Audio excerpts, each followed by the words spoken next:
नमस्कार दोस्तों, स्वागत है आपका एक बार फिर से भारत समाचार के हमारे इस खास कार्यक्रम में जो आधारित है कानाफूसी गपशप और चर्चाओं पर। तो चलिए शुरू करते हैं पावर सेंटर।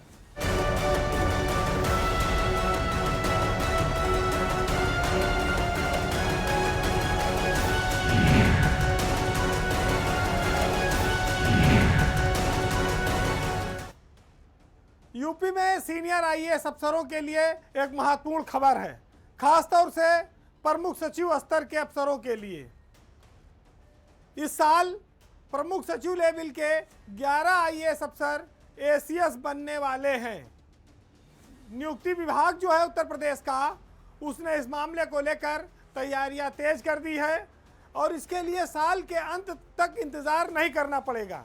खास बात यही है कि लगभग जून जुलाई के महीने में ही प्रमुख सचिव लोग एसीएस बन जाएंगे और इसमें 1996 का बैच और 1997 का बैच, ये आईएएस अफसरों का बैच है जो एसीएस बनने जा रहा है।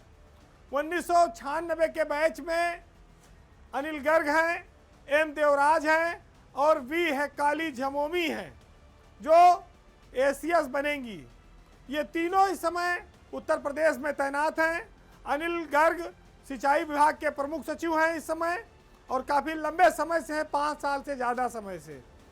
दूसरे हैं देवराज, एम देवराज नियुक्ति विभाग के प्रमुख सचिव हैं और वो भी एसीएस बन जाएंगे। वी है काली झमोमी, अभी थोड़े दिन पहले ही सेंटर से उत्तर प्रदेश आई हैं और प्रमुख सचिव वन पर्यावरण विभाग उनके पास है। ये एसीएस बन रहे हैं 3 अफसर। इनके साथ के 96 बैच में कुछ और अफसर हैं, लेकिन वो दिल्ली में तैनात हैं, जिसमें धीरज साहू ये भी दिल्ली में तैनात हैं।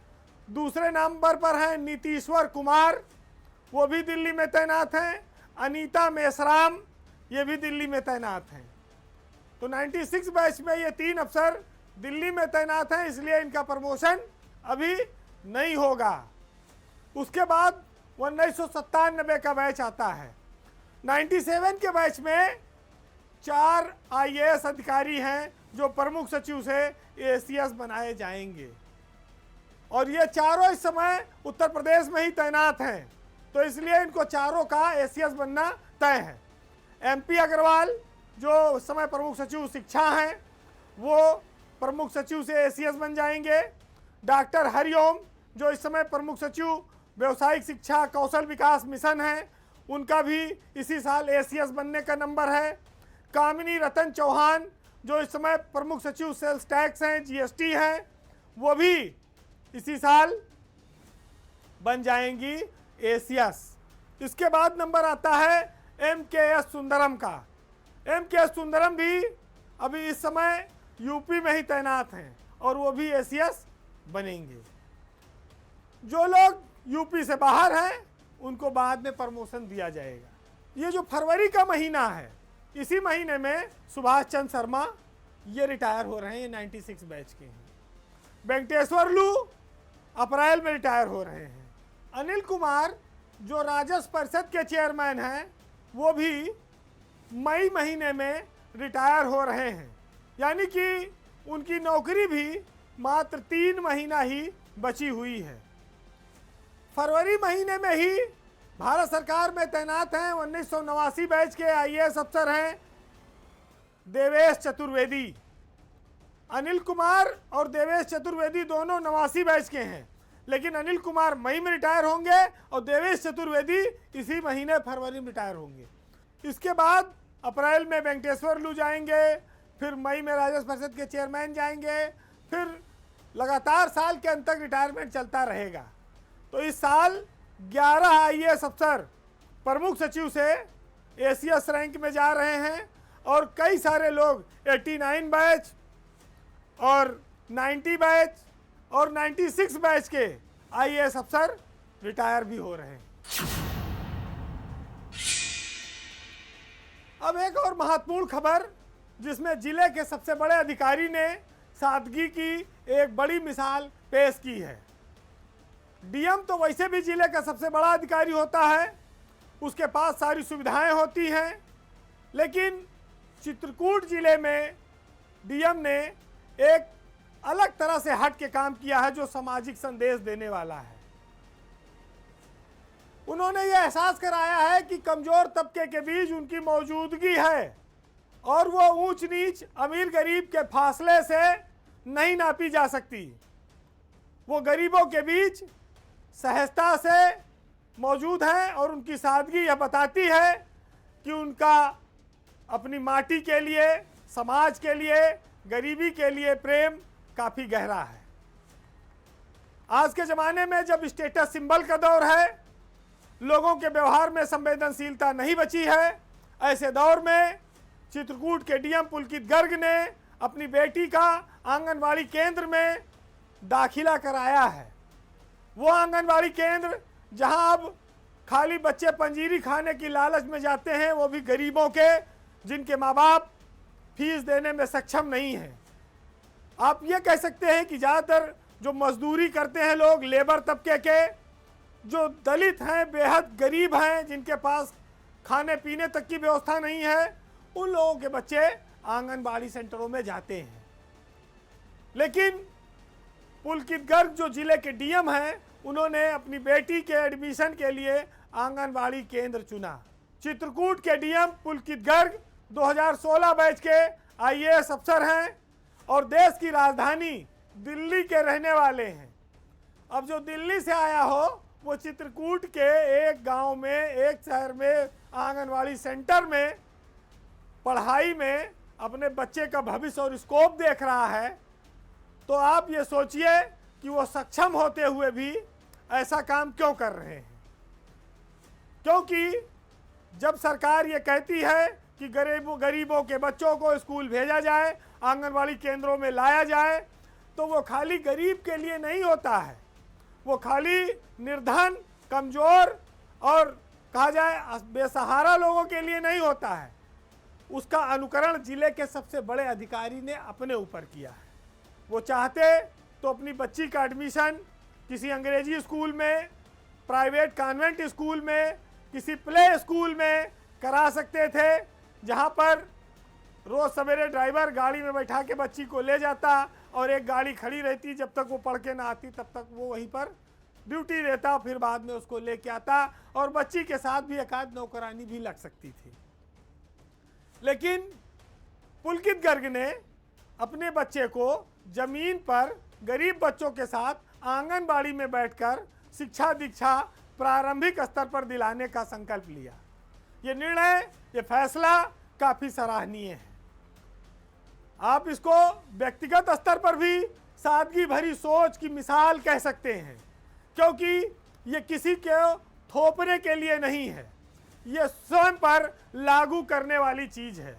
अधिकारी वर्ग, संपन्न वर्ग, इनके बच्चे जब निजी स्कूलों में पढ़ते हैं, बड़ी बड़ी गाड़ियों में जाते हैं, और जब उनमें से कोई एक व्यक्ति इस धारणा को तोड़ता है, तो फिर वह लोगों की नज़र में आता है, समाज उसके इस काम को सराहता है और साथ ही सरकारी संस्थानों के प्रति लोगों के मन में सम्मान भी बढ़ता है।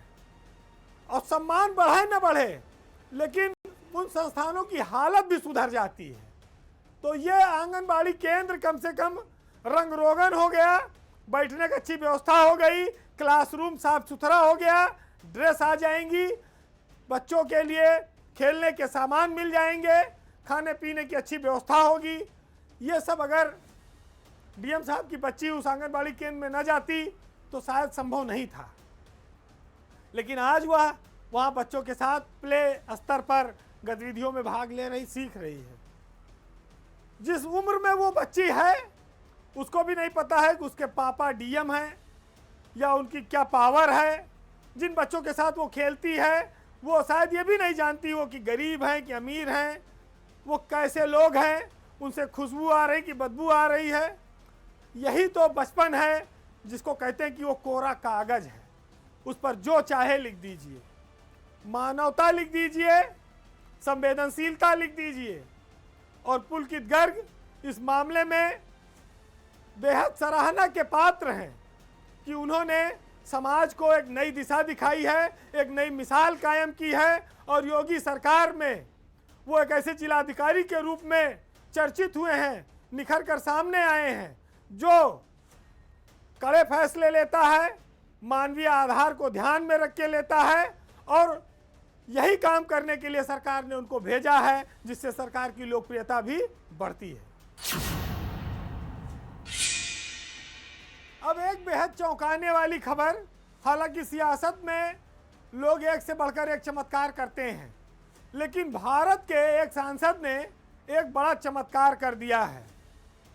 वैसे तो हमारे देश में लोग बड़े बड़े कारनामे करते हैं, रहेंगे भारत में, बात करेंगे ईरान तुरान की। ऐसा ही मामला एक सामने आया है जब जम्मू कश्मीर के एक सांसद ने अपनी सांसद निधि उत्तर प्रदेश पर लुटाई है। ऐसा चमत्कार क्यों हुआ, कैसे हुआ, इसकी बड़ी रोचक कहानी है। राज्यसभा के सांसद हैं गुलाम अली खटाना। ये मूलतः जम्मू कश्मीर के रहने वाले हैं। राष्ट्रपति द्रौपदी मुर्मू ने 2022 में उनको राज्यसभा का मेंबर नियुक्त किया था। ये सब तो सामान्य बात थी, लेकिन गुलाम अली खटाना जम्मू कश्मीर की बठिंडी के बजाय उत्तर प्रदेश पर अपनी अधिकांश सांसद निधि खर्च करते हैं। आप ये कह सकते हैं कि वो रुपयों की सारी बारिश उत्तर प्रदेश के शाहजहांपुर जिले पर कर रहे हैं। विकास कार्य कराने के मामले में उन्होंने 11 करोड़ 80 लाख रुपए से ज़्यादा उत्तर प्रदेश में खर्च किए हैं। यानी कि खटाना की जो सांसद निधि है उसका मात्र 6% जम्मू कश्मीर में खर्चा हुआ है, बाकी 84% उत्तर प्रदेश में उन्होंने पैसा दिया है, खर्च किया है। शाहजहांपुर से उनका क्या लगाव है ये तो सामने नहीं आया है, लेकिन जो आंकड़े आए हैं वो ये बताते हैं कि खटाना ने अपनी सांसद निधि से अभी तक 176 विकास कार्य कराने की सिफारिश की है, जिसमें से 144 विकास कार्य अकेले उत्तर प्रदेश में हैं, और वो उसमें से भी 139 काम अकेले शाहजहांपुर के लिए है। तो आप सोचिए कि जम्मू कश्मीर में बैठा हुआ एक व्यक्ति यूपी के शाहजहांपुर की कितनी चिंता करता है। इसी चिंता की वजह से नेशनल कॉन्फ्रेंस और कांग्रेस पार्टी ने उनकी आलोचना की है कि वो ऐसा क्यों कर रहे हैं, इसके पीछे कोई कमीशनखोरी का बड़ा खेल है क्या। यहाँ ये भी सवाल उठता है कि आखिर शाहजहांपुर को ही 144 में से 139 काम क्यों दिए गए। जब खटाना से यह पूछा गया तो उन्होंने कहा कि वह राष्ट्रीय मुस्लिम मंच में लंबे समय तक रहे हैं और उनके पास इसीलिए पूरे देश से सिफारिशें आती हैं। अब वो इस बात का ध्यान रखेंगे कि आगे अपनी निधि का जो पैसा है वो जम्मू कश्मीर पे भी खर्च करें। लेकिन इन सब चीज़ों में एक बात और निकल कर आई है कि शाहजहांपुर में खटाना का सांसद निधि का जो अधिकतर काम है वो एक संस्था है RMK इंटरप्राइजेज, वही करती है निधि का अधिकतम काम। अब जब एक संस्था ज़्यादातर काम कर रही है, जम्मू का आदमी शाहजहांपुर में पैसा खर्च कर रहा है, तो कांग्रेस ने कहा कि ये कमीशन खोरी का खेल चल रहा है। अब कमीशन खोरी ना भी हो तो ये शंका जरूर पैदा हो जाती है कि जम्मू का आदमी यूपी में आकर क्यों पैसे लुटा रहा है। ना तो उनको यहाँ से चुनाव लड़ना है, ना तो शाहजहांपुर में कोई कमी है विकास की, वहाँ पर 2-2, 3-3 मंत्री हैं, यूपी में बीजेपी की ही सरकार है। ये चर्चा बहुत ज़्यादा है कि इसके पीछे राज क्या है। क्या पार्टियां अपने सांसदों को ये निर्देश देती हैं कि वो अमुक अमुक जगह दूसरे राज्यों में भी अपनी निधि का पैसा दें, या सांसद स्वतंत्रता पूर्वक अपनी निधि खर्च करने का निर्णय लेते हैं। इन दोनों सवालों के जवाब 50-50 में हैं। कई बार ऐसा होता है और कई बार सांसद अपनी इच्छा से पैसा खर्च करते हैं। लेकिन खटाना साहब का मामला अभी तक खटाई में नहीं पड़ा है। यह जरूर है कि उनकी निधि को लेकर सवाल खड़े हुए हैं। अभी उनका कार्यकाल बचा हुआ है 2 साल। अब इन 2 सालों में जब वो जम्मू कश्मीर जाएंगे तो उनके ऊपर सवाल खड़े होते रहेंगे। अब एक बड़ी रोचक खबर है, 2 राज्यों के बीच की खबर है। 3 तलाक की कहानी, किस्से, बयान आपने तो खूब सुने होंगे, लेकिन 3 शादियों की कहानी मैं आपके सामने लेकर आया हूं। मामला उत्तर प्रदेश और मध्य प्रदेश के कनेक्शन दोनों आपस में जुड़ा है। ये एक फिल्मी कहानी की भी तरह है, जहां एक अफसर है जो सरकार में बहुत बड़े ओहदे पर है, लेकिन वह बार बार शादियां करता जा रहा है। 12 साल की नौकरी में उसने 3 शादियां कर ली हैं। वैसे भी भारतीय सिनेमा की फिल्मों में जो हीरो होता है उस पर कई सारी हीरोइनें मर मिटती हैं, प्रेम करने लगती हैं। ऐसा ही मध्य प्रदेश के एक आईएएस अफसर हैं 2014 बैच के अभी प्रसाद, उनके साथ भी हो रहा है। उनके ऊपर भी कई महिलाएं मर मिटी हैं और उन्होंने एक शादी की, फिर उसको तलाक दिया, फिर दूसरी शादी की, फिर उसको तलाक दिया, फिर तीसरी शादी की। 12 साल में उन्होंने 3 शादियां की और तीनों आईएएस अफसरों से की। खबर इसलिए लेकर आए हैं कि अभी प्रसाद उत्तर प्रदेश के सीतापुर जिले के रहने वाले हैं। इनके बाबा चौधरी चरण सिंह के मंत्रिमंडल में मिनिस्टर रह चुके हैं। सीतापुर में इनके पैतृक कोठी है जो शहर में अभी भी मौजूद है। तो वो अभी प्रसाद 2014 में आईएएस में सेलेक्ट हो गए। उसके पहले 2013 में वह आईपीएस में भी सेलेक्ट हुए थे। हैरत इसी बात की है कि हमारे यहाँ कोई आम आदमी करे तो लोग उस पर उंगली उठाएंगे, उसको कोसेंगे, तिरस्कार करेंगे, लेकिन कोई आईएएस अफसर कर रहा है तो वो हीरो की तरह है। समाज और सरकार भी उसको सम्मान की दृष्टि से देखती है। यह एक ऐसी कहानी है जो फिल्मों में तो नहीं आई, पर्दे पर नहीं है, लेकिन हमारे समाज में हकीकत में घटित हो रही है। उनकी उम्र अभी मात्र 40 साल है। 40 साल में 3 शादी होना कोई मामूली बात नहीं है। यहाँ 40 साल में लोगों की पहली नहीं होती, एक नहीं होती। तो आप सोचिए, अभी प्रसाद मध्य प्रदेश के कई जिलों में डीएम रहे हैं। इस समय वो मनरेगा के कमिश्नर पद पर तैनात हैं और उनकी जो तीसरी शादी हुई है वो 2017 बैच की आईएएस अफसर हैं अंकिता ढाकरे, उनके साथ हुई है। वो अभी मध्य प्रदेश शासन में तैनात हैं। इसके पहले जो शादी हुई थी 2014 बैच की ही रिजू बाफना से अभी प्रसाद की शादी हुई। रिजू बाफना की जो उनकी शादी थी वो करीब 2 साल चली थी लगभग, फिर दोनों ने सहमति से तलाक ले लिया था। रिजू आज की तारीख में शाजापुर जिले की डीएम है। अभी प्रसाद ने दूसरी शादी 2016 बैच की मिसा सिंह से की है। मिसा सिंह भी उत्तर प्रदेश की ही रहने वाली हैं और जब उनकी अभी प्रसाद से शादी हो गई तो उनका कैडर ट्रांसफ़र होकर मध्य प्रदेश हो गया था, वो मध्य प्रदेश आ गई थी। लेकिन वो शादी भी मात्र 4 साल ही चल पाई। 4 साल में दूसरी शादी अभी प्रसाद की टूट गई। अब मिसा सिंह से भी उनका तलाक हो गया है और वो भी रतलाम जिले में इस समय कलेक्टर हैं मिसा। अब तीसरी शादी अभी प्रसाद ने अंकिता ढाकरे से की है। और हैरत की बात यह है कि अभी प्रसाद की तो यह तीसरी शादी है, लेकिन अंकिता ढाकरे की पहली शादी है।